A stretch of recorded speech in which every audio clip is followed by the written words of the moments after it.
So I'm going to read, let's start with chapter 1. Why not, huh? And the first line is not a lie. It's true sometimes, but most of the time it's not true. And I just feel that I should point that out, it being chapter 1. And as I've been reading, I'm like, that first line is just not true. So it's true for this circumstance. So let's leave it at that. So it is true for this, but in general, not true. God bless my wife. She always calms me down. As I'm looking through the mail this morning, she says, you're going to see something you're not going to like. And I say, really? What? She pauses, gives me a knowing look. How things in Santa Monica? Yeah. Gives me this. I'm never going to forget this. Hi. I'm never going to forget this. This is the weirdest thing ever. Are there more than 2 employees? Wait. Someone. Hey, wait. Oh, I can hear you. We can hear you now. Oh, I can talk to you. Hi. Can you explain what's going on here? Was there a fire alarm of some sort? We're offended now because we didn't hear it. No, there's nothing to be offended. We couldn't get connected. Okay, but now we're connected. So my question to you is, was there a fire alarm of some sort, or how do you explain no one being there? Well, you know what? It actually has to do with overeating, because today we have a brand new caterer starting in our office, and everybody's up there eating. So we're the only, and he brought his food. I wanted to see you before I ate, so I wouldn't eat as much. So, but that's how I'd explain it. What's your name? Julie. Julie. So, do me a favor, Julie. Wow. Can someone tell me how to get a hold of her? Because this Friday, March 26th, I want to invite you to my show at the Comedy Store as my guest. Oh, thank you. That would be awesome. You and a guest, maybe the person who's eating with you. That's Pratik. What's his name? He's Pratik. Pratik. Okay, like I know. Random Indian guy, it's fine. Pratik, a pleasure, Pratik. Pratik, you can come too. So each of you can bring someone. I'm not going to make you start dating. Although I know you and Pratik have had a thing going on in the office. See, here's what I know. Pratik is not all that interested in me, but he knows he's getting some good alone time with you. So can you get me her information? Okay, so I'm going to get your information, and my assistant will be contacting you, and you guys can come to the show this Friday, okay? Oh, thanks a lot, Jeff. Do you want to go? Do you guys... Totally. See, I'm telling you, Pratik doesn't give a crap about me. Who just walked by? Somebody walked by. I went to the Paley panel last week. I just saw you. You went to the Paley panel with everybody from Curb. How about that? Okay, good. Well, thank you, Pratik. I think, what? I wanted to say, just like you, I do have an issue with overeating, so this is going to be a great talk for me. Okay. Who was that?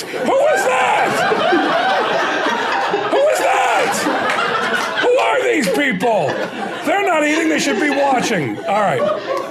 Okay, so I'm going to go back to reading, but I'm getting you guys set up for my show, okay? You're awesome. Thank you. Thank you. I just get the feeling, particularly, you're not that interested. Just my gut feeling. I just don't know why. All right, but nonetheless, I'm a man of my word. All right, I'm going to read a couple of things here. So, all right, here we go. God bless my wife. She always calms me down. As I'm looking through our mail this morning, she says, you're going to see something you're not going to like. And I say, really, what? She pauses, gives me a knowing look, and says, just use it in your comedy. I start thumbing through the mail. I have received a catalog from the good people at Living XL. It's a catalog for fat people who want to stay fat and enjoy themselves. The message is basically, don't lose weight, no. All the problems that you normally have with being fat, we've got a solution. How do they know to send me a catalog? Do they have a list of fat celebrities? I open it up. The first product on offer is a 3-wheel bike with a 500-pound capacity. As I look at this contraption, I'm wondering how many 500-pound people are sitting around and thinking, I so want to go biking. I just don't have the opportunity. I weigh 450. If only there was a bike that could hold my weight, then I'd have no excuse. Okay. The pages don't turn so easy. Next up, fat ponchos. Because we know the regular poncho is so slimming. Has anyone ever put on a poncho and said, this is not freeing enough? I guess the only way this thought would cross your mind is if you're a really fat woman and you're wearing a muumuu underneath your oversized poncho. Now, how about one of those chairs you bring to a kid's soccer game, except this one's got an 800-pound capacity? How many 800-pounders do you see out in society? It must be for a 400-pounder who's got a 400-pound girlfriend who wants to sit on his lap. Okay. Here's a hammock with a 600-pound capacity. Now, I don't care what you weigh. Getting on and off a hammock is quite difficult. I don't care if you weigh 150. Hammock mobility is hard for everyone. So you're 600 pounds. The odds of you getting on that hammock are so slight. You're going to be on the ground. You're 600 pounds. Once you do get on, you're never getting off. Let's see here. Here's one with a great name. It's called the Pride XL Mobility Chair.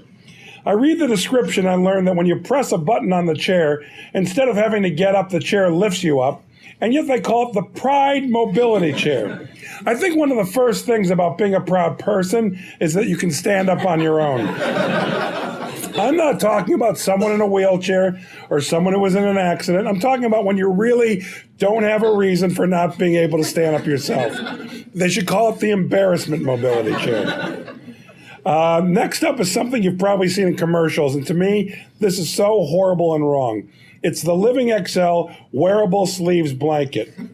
Now, how many times have you covered yourself in a blanket and then thought, I can't get up, I can't maneuver, if only I had sleeves? It's only a matter of time before you see someone wearing this thing at the grocery store to keep warm while perusing the frozen foods aisle. They've got toilets, all right.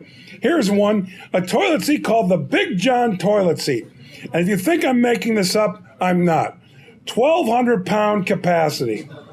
Can a 1,200-pound person get up and go to the bathroom, let alone sit down and read? 1,200 pounds. Who's taking a shit in that house? It's described as durable and convenient. I understand the need for durability on this one, but what makes it more convenient than other toilet seats? Oh, right.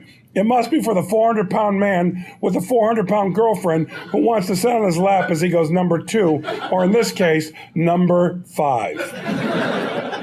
Here's another bottomed-out contraption, the pistol grip no-bend toenail clippers.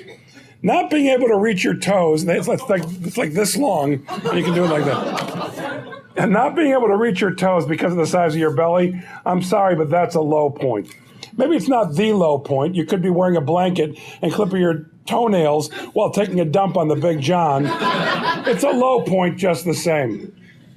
But here's the moment that might be the real bottom for me. I turn the page and look at the model who's displaying the Cabin Comfort inflatable pillow, and who do you think he looks like? That's right, he looks like me. When you're going through a fad catalog and making fun of it and you get to the last page and the model is your twin, that's your low point. It was embarrassing enough just being sent a copy in the mail, but the fact that I look like a model in Living XL renders me speechless. I just don't know what to say. He looks just like me. Wow, I've always wanted to look like a model, but not one from the Living XL catalog. So this is my bottom. Done. I'm not messing around anymore. I'm like the captain in Wall-E. If not now, then when? You will see a weight loss festival like you've never imagined. So this is the top of chapter 1. I maybe fail 40 or 50 more times. I think that I'm going to do it, but I don't. I mean, eventually I do, but boy, the thing I'm most proud of the book is it's a book of failure. And failure is funny. And it's honest, you know. It's about me, just so you know, overall, trying to go green and trying to lose weight, mostly during the production of this past season's Curb Your Enthusiasm. By the way, The reason, just so you know, that I didn't want you guys up on the screen, I felt a change in the room when you started seeing yourself. And one of the worst things in the world is when you're watching yourself while someone's trying to do something comedic, and you'll be way too self-conscious if you see, like, are they laughing? Or do they think it's funny? So a big blue screen is fantastic. Just teaching you about comedy. I want you to leave here knowing more about comedy. Also, when you're on stage, never have children and animals up there with you. No one will pay attention to you. Okay. It's the truth. People love kids and love animals. That's it. Done. Let's see here. All right, so I'm going to now read, I think it's page 67. Hold on. No, that's not what I want to read. I want to read back here. Okay. I'm going to read to you now. As I look for it, I'll tell you. I decided to try and go green. And Ed Begley he helps me a lot. He's pretty brilliant at it. If you think about it, his fifth choice is driving a Prius. Think about that. Fifth choice with reservations. First choice is walking, then bicycle, then bus, then his electric car, and then if he has to, he feels horrible about it, he'll drive his wife's Prius. So he's in another land from you and me. So let me find here, see here. Nope. It's chapter 15. That's right, I remember now. What chapter is this? So anyhow, I'm going to tell you about riding the bus. And know that in Los Angeles, unlike San Francisco or New York or Chicago, nobody takes the bus. Nobody. I mean, I shouldn't say nobody. Plenty of people do. But the people that take the bus cannot afford cars. That's maybe 5 people take it for green reasons. And then, but mostly it's people that really don't have the money for a car. I know that because it's out of the way. Like, well, you'll hear as I read about it. I'm not brave by taking the bus, but it's extraordinarily inconvenient and stupid on some levels. Well, you'll hear. Okay. We are filming a scene at Larry David's house in Brentwood where Larry offers to put his cousin Andy's daughter through college. Today is the day I finally start my month-long only taking the bus festival. I have to leave at 7:20 a.m. to make a 9 a.m. call time. Nonetheless, I left my house this morning so crazy excited. I don't like walking unless I have a destination, so I'm happy to be bouncing to the bus. My wife was so proud of me as I walked out the door, and she also thought I was an idiot. I think that she is both proud and thinks I'm an idiot every day, but today the dichotomy is heightened. She actually offered me a ride to the bus stop. Very nice of her, but I don't think she's quite getting it. As I'm walking down the hill, a steep hill, I pass a neighbor walking his dog, and I say to him, "I'm taking the bus today," as if I'm an 8-year-old on his first day of school. Oh, good for you. That's great. That's great. Now, it's about a mile walk from my house to the bus stop. About midway, there's a busy street with no sidewalk, so there's a level of danger, which today only adds to the excitement. I pass my old house, which isn't far from where I live now. I used to live down the block from this Jewish guy who actually built his own fence. I remember being so impressed that a Jew would build a fence. I'd see him working on it and think, what are you doing? Not only did he physically not look like the type of a guy to build a fence, but it seemed so out of character.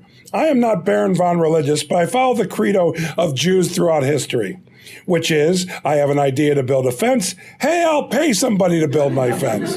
Whatever the price, I'll be happy to pay it. I'll pay them, and I'll probably serve them lunch. But this Jew actually built his own fence. As I passed by it on my way to the bus stop, I noticed that flowers and vines have grown all over it. And it occurs to me that I have driven by that fence many times in the years since I have lived here and never once noticed the flowering vines. Just as healthy eating retrained my taste buds to appreciate a low-sodium diet, maybe this walking business will teach me to appreciate nature without Blu-ray. When I get to the bus stop, thank you. I thought that was a good line. When I get to the bus stop, there's about 40 people waiting at 7:45 in the morning. I take out my iPhone to call my wife and tell her that I made it. By the way, at this point, not many people had iPhones. That's why I was conscious about taking it out. I didn't want to show off. Should I call it a Google phone just for the rest of the story? She was a bit nervous because of the part of the walk where there is no sidewalk and the trucks come flying by. Remember that I considered getting a bicycle to ride to the bus after Ed told me that you can put your bike on the front, but my family voted that I'm not allowed to ride a bike to the bus, or for that matter, anywhere in the city. They think I'll hurt myself. So I call my wife, and while I'm talking to her, I realize that nobody around me has an iPhone. In fact, there is not one person at the bus stop who wouldn't be driving if they had a car. I'm certainly the only idiot doing it for my carbon footprint, and I worry that I'm calling attention to myself by talking on my iPhone. So I end the call quickly and put it away. If I'm going to be taking the bus with these people for the next month, I don't want them thinking that the new guy with an iPhone's a douchebag. At this point, the bus pulls up and all these people get on. I'm talking about every single one of them, which makes me nervous because I don't think it's the right number bus for me. As a matter of pride, I'm not going to ask anyone. I want to do it myself. As the doors close, I'm standing there alone, anxiously wondering if I miss my bus. When another one with the right number pulls up, I get on and show my pass. This is all very exciting. Now, I had thought that taking the bus would be relaxing, that I would read or perhaps pull out my notebook, jot down some notes, but I have a long ride until I have to change buses, plenty of time to relax. Turns out it is packed, hugely packed. There's no place to sit.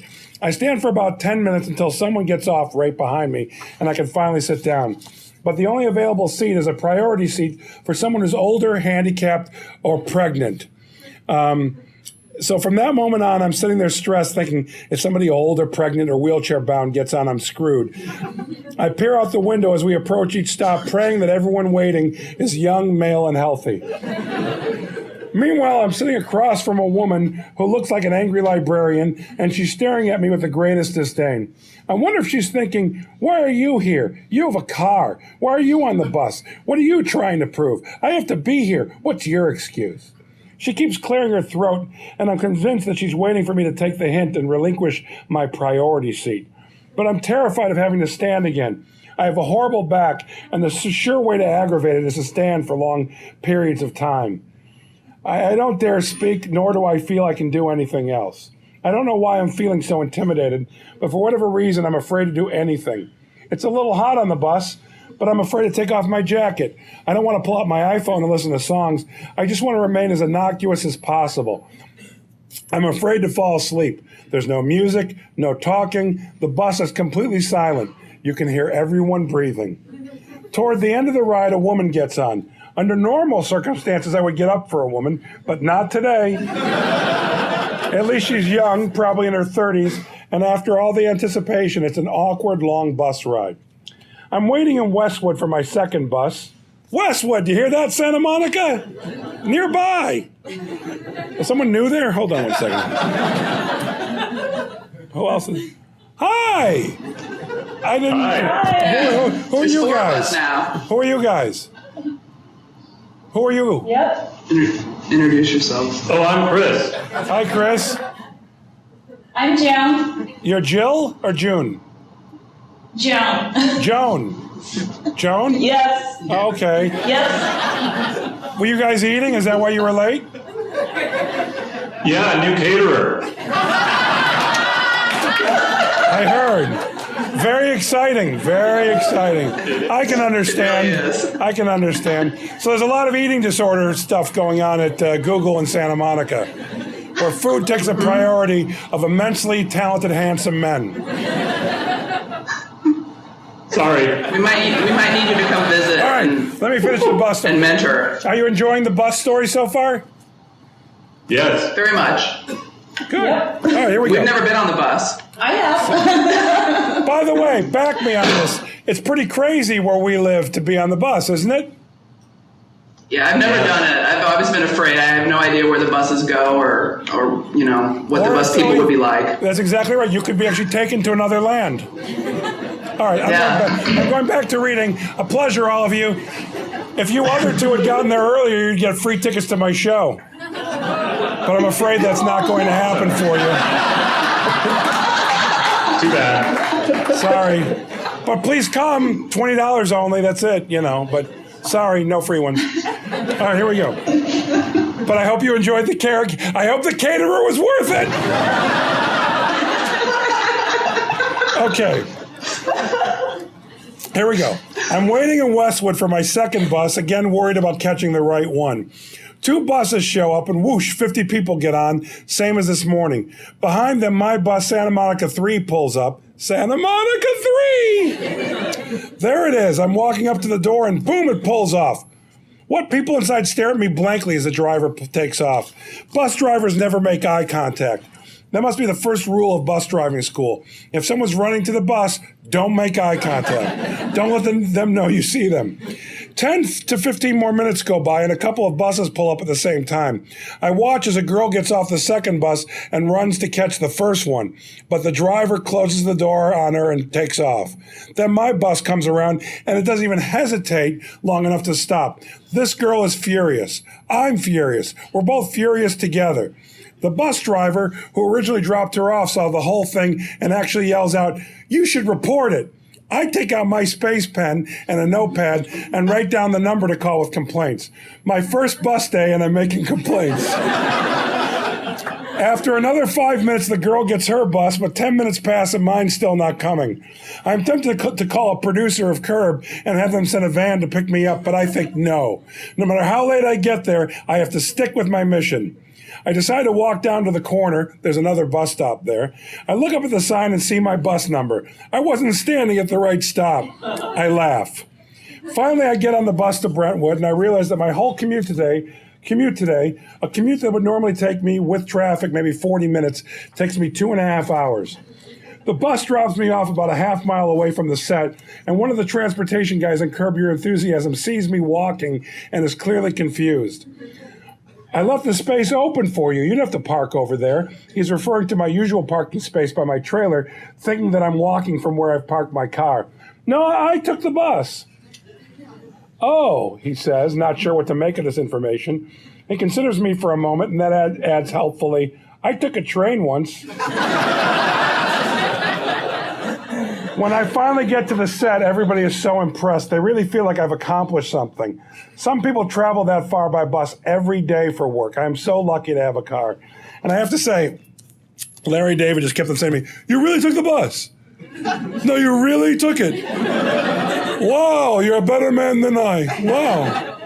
So what I'd like to do now is answer any questions that you have, or you, my Santa Monica friends.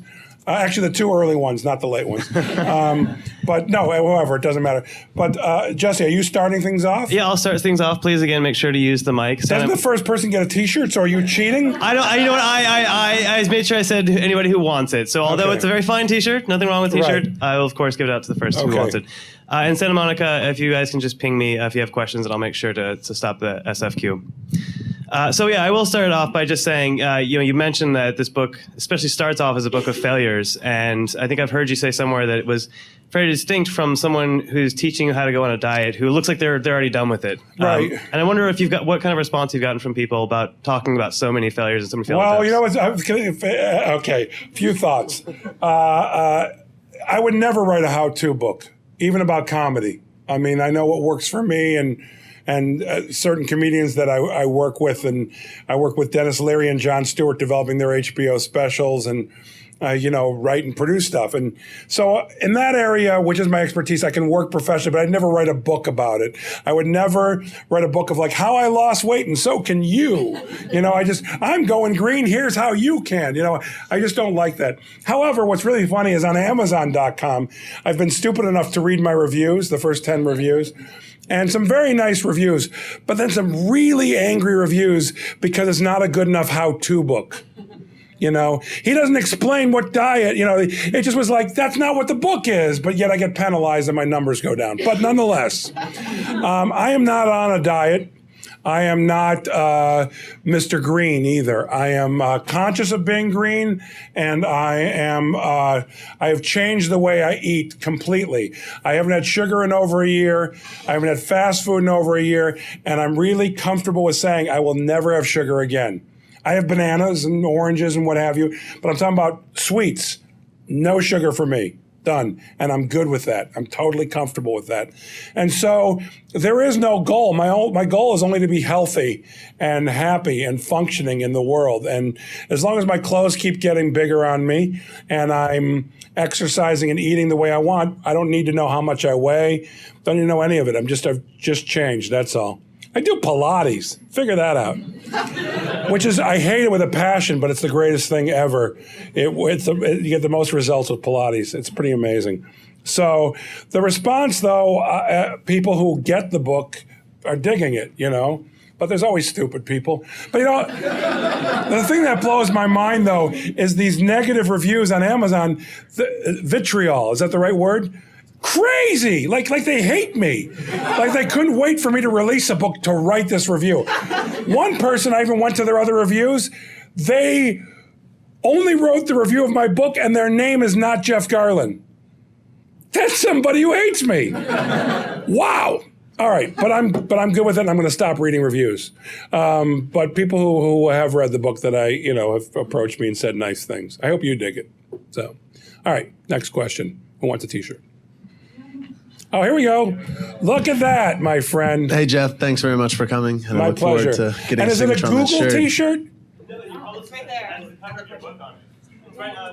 To your right. Oh, hanging here. I didn't even know they made these. Can you imagine me walking down the street wearing this? Hi, how are you? Hello. So here, come here. Here, give this to him. Hand that to him. Say it's not gonna be weird you wearing it, but wow, that'd be weird. Like every year they give us Curb Your Enthusiasm stuff, like jackets and shirts and stuff. I'm not gonna walk around with a big Curb Your Enthusiasm. I'd feel like the biggest douche on earth. Okay, ask your question. What's your question, man? I just wanted to hear how it was, taking these steps to be more green and better eating habits with comedians like Larry David and Jerry Seinfeld around you all the time. I have. Everybody was very supportive. I refer to, how do I refer to Jerry in the book? He's, what do I call him, Allison? Sadistic, yes, that's my assistant, Allison. I refer to him as sadistic. Jerry wants me to lose weight, but he took the approach that most comedians would take, and he would say things to me like, "Hey, Garlin, if you could have anything you want for dinner tonight, what would it be?" And I'd say, cheeseburger and a chocolate milkshake. He'd go, "That's what I'm getting." And he would. I'd be at dinner with him, and I told you I was ordering this, But he's a great guy, and Larry David, by the way, eats very healthy, and has, besides me, my mom and my wife, he wants me to lose weight more than anyone. He's really into it. So he's very supportive. Everyone around me is very supportive. And then for me, the hardest part was withdrawal from sugar. It was like 3 weeks of hell. It really was. I might as well have been doing heroin, and coming down, because probably heroin would be easier, because they don't add heroin to foods. So I wouldn't be having it. I wouldn't be looking how many grams of heroin are in my Raisin Bran. So that was difficult because I didn't sleep for like 2-3 days at a time, numerous times. Had horrible headaches, nauseous, weak, tired. It was hard, yeah. And feelings came up that I wasn't so fond of. All right, so next up. See, I love that you guys are doing it. That's so funny. And you're up in front. Please ask me questions. Anything. You can't be stupid. Think of Ralph Waldo Emerson. Self-reliance. Come on. Okay. Well, on that note, Ralph Waldo Emerson, and on the book cover, and those who don't have the book or those on YouTube, on the back, you are leaning against a tree, looking a bit winded, and there seems to be a either small marmot or groundhog that is wearing headphones plugged into a tree listening to Enya. Yes. And I was just wondering if you could explain the significance. Don't want to. Okay. I want to keep it a mystery and have people guess as to what's going on. There's a video on my website that actually has the character in it that will explain it further at jeffgarlin.com. And it's there, yeah. And, yeah. What is the clicking I'm hearing? What's go? All right, I'm confused. Okay. Here at Google, by the way, for those of you on YouTube, here at Google, it's not so organized. It's not I've been waiting for you. Come on up. I'm only halfway through your book, but I noticed. You're halfway through my book? Yeah. Did you start today? No. That's wild. Go ahead. Okay, go ahead. I noticed. I just read the part where you went to the friend's house who showed you how green he was. At Begley. Yeah, and you were complaining that your wife probably wouldn't let you do that. I wanted to know maybe how it ends or how. My wife never lets me do any. Actually, all through the book are fights with my wife, some of which I recorded and transcribed. Because she's not against being green, but she's against the inconvenience of it and the aesthetics of it. Sometimes green is not so aesthetic, and it is always inconvenient. Always inconvenient. Really, I've chosen to live now by paying attention to what I eat and exercising and being green. I've chosen an inconvenient life. My life is not remotely convenient anymore. There's nothing convenient about it. So, yeah. Okay. So that's all through the book we fight, and I don't want to spoil the ending, but she wins always. I'm married. That's how it works. I want to stay married. It's not about winning and losing. It's about she winning. Because she's winning. Okay, anyone else? I want you guys to wrestle. No. I got here first, so Yes. I was just interested, why going green and losing weight specifically? Were there life-changing events that brought them to your attention? Why not saving the whales or something like that? Well, the answer, why not saving the whales? I've had no contact. I love whales, and me too. I'm happy they shut down that sushi restaurant that was serving whale meat. Love sushi, don't want the whale meat. A couple things. First off, just know that in my past, I talk about this in the book, I have type 2 diabetes. I had a stroke in 2000. After I had diabetes and a stroke, I ballooned up to 320, which is not what you're supposed to do after you have life-changing, things. But it was the movie WALL-E that sort of, because I've been asked to write books before, and do I have any ideas? And I'm like, I don't want to just write a book of nothing, I wanted it to be about something. And I came out of the last time I saw it. It was at the El Capitan Theater in Hollywood. And it was literally the last screening before it closed. I was at the Late Show. And I remember being out on the street with my wife, and I'm like, I have the idea for a book. I have an idea for a book. She said, what? I said, I'll be like the captain who has to, get his health under control and go green because they're coming back to Earth and it's not so green. And I'll be like him, and I'll write about it. I'll call it My Footprint. I had the title right from the get-go. I thought it would happen much quicker, but as I started writing the book, I began to gain weight from the stress of producing a TV show, being a father, a husband. I had a script deadline for something, and so all the stress, I began. And then when I read what I was writing about, I realized, oh, I'm screwy. I got to fix this, and that's what changed everything in me, reading it. Thank you very much. Thank you. Hey, Jeff, thanks for coming. Hey, my pleasure, my friend. Wanted to get your take on public transit and why cities, I guess in particular LA, is so bad. I mean, I've never lived there, but everyone complains about the traffic. Yeah, the traffic's terrible on public transportation. So what are the obstacles? I almost feel that the public transportation in LA is random. Meaning let's put a bus line over there. Sure. There's never any thought to we should build one down Olympic downtown or, it just seems like whenever there's probably a new mayor or something, somebody new gets there and goes, yeah, let's do that. It just seems random. And it's kind of expensive to ride. I was shocked at how much the monthly pass cost. It was all, I don't know. I don't want to. I've committed, by the way, when I am home in LA and I go to my office, one day a week I'm still going to take the bus. Because I figure that that's like a cool thing that maybe if people hear about that, they'll want to do the same thing. Like one day I won't take a car. And maybe they should make everybody, no, they shouldn't do that. I don't want anyone being made to do anything. But to really answer your question, I don't have a clue. And I've asked Ed Begley about it, who takes the bus quite often. He doesn't have a clue either. So it's not like I'm an expert and I know anything. So I guess with all of the star power and the causes that folks have and the eco-consciousness of seemingly a lot of celebrities, yes, you don't see many people standing out for the cause of improved public transportation. All right. Can you see Paris Hilton, Tom Hanks waiting for a bus? Seriously, can you? No. And they're so fast. See, when I rode the bus, nobody recognized me. I have a good level of fame, which is if you know who I am, you're very pleased and excited.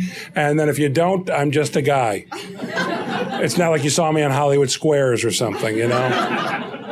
I'm famous for some level of accomplishment as opposed to fame for fame's sake. So you're not going to get, I just don't think there are a lot of celebrities, smaller than me, sure, who should. But, I don't think it's going to work. It's too bad. All right, but hey, when I take the train in New York, and it's so funny, I'd be on the train here, people go, "What are you doing here?" As if I've got a limo following me above ground wherever I go. I could be in the limo, but I've chosen, I wish it was better, but, I don't have the answer. Anyway, I'll answer questions about Curb. I'll answer questions about anything. I don't care. Old West Collectibles. Sorry. Did you really offer to let him go first? I did. Okay. Do you know that yesterday I spoke here in San Francisco at a bookstore, and a woman in the audience told a story after I talked about the bus. She goes, "I want to tell you this story," and she told me a story about robbing a 7-year-old to get a bus fare. Whatever. It was just rather strange and why she shared that. So please don't share something like that. Hi, go ahead. Talking about bookstores, when you look for your book at a bookstore, it's in the comedy section. I know it's in the comedy section. It's in different sections. Unless it's on the front table. Here's the thing. It's not a bestseller. Some stores, when the person who decides likes me, when someone likes me, they put it out in front, or there's a lot of them, in different sections. And then other stores where they don't know who I am, which is more people than not, they're like, "Oh, comedy." So there's what can you do? So yeah, that was basically my question. Where would you ideally place your book? Where would I place my book? Bookstore. Oh boy. I'd probably place it right next to wherever what's her name? Who ran for vice president. Yeah, right next to Sarah Palin's book or Mitt Romney's book, because people are buying those. So just right next to theirs. That's where I'd like it. I don't care a particular section. By the way, can I also say, and I'm saying this on YouTube, if Sarah Palin runs for president, I am vowing to run for president. Here's why. I don't want to win. Know that. But you need somebody at the debates that when she's done talking and she says one of her things that I can look over and go, "What the fuck are you talking about?" And I won't care when I'm kicked out of the debate. I will have said my piece. We all would have had a good chuckle. So I want to say that. All right. So, yes.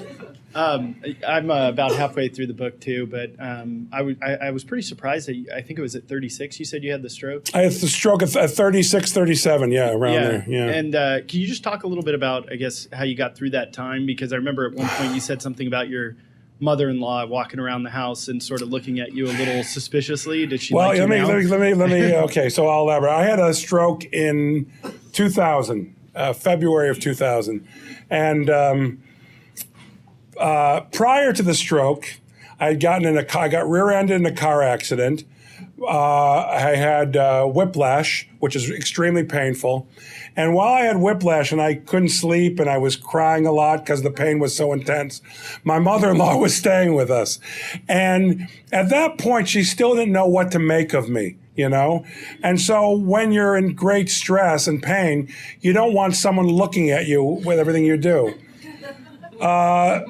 I thought, and my wife, who was pregnant with our second child, I was like my eye was drooping and it was just a bad situation. And then one morning I woke up and had a stroke, which was a joy for everyone.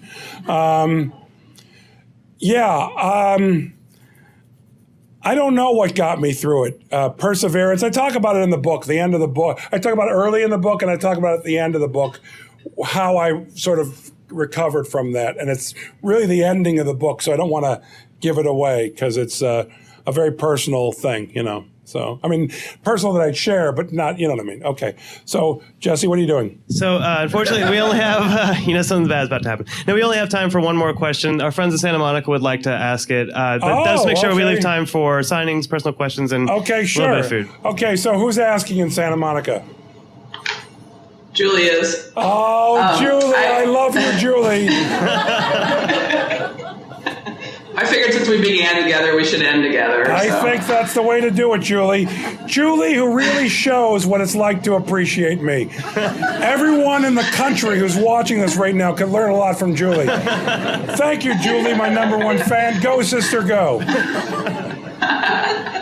Okay, my question is about Curb. Because I noticed when you guys did the panel discussion last week, you were all cracking each other up a lot. So I'm wondering, like, how many takes do you have to do of a scene on average, since so much of it is improv, and I imagine you're making each other laugh? Is it hard not to break character? Or do you have, like, a method way of acting that gets you through it? For me, I don't break character because I'm a professional. And so I'm not sort of sit back and enjoying going, this is great. You know, I'm focused on my work. I have laughed one time where I could not control myself, one time in all the years. And that was this past season when Larry dropped his pants and he was wearing the red panties. I knew it was coming, but I wasn't prepared for it. And so when he dropped his pants and he's wearing little red panties, I fell over, and it took like 10 minutes for me to recover. It was unsettling and hysterical at the same time. So yeah, one time I did. We do laugh. Larry laughs the most. If he finds something funny, sometimes it's hard to pull him back, you know, because he just likes laughing. But we all laugh all day. I got a great job. It's like Google. Except funnier. I'll see you Friday. I'll be there. You will. Cool. All right. So I'm going to be. I'm sorry you can't participate in the next part, but there'll be books there on Friday. But I am going to sign and hang out and talk to whoever wants to talk to me. Well, thanks again, Jeff Garlin. All right. Thank you. Thank you very much.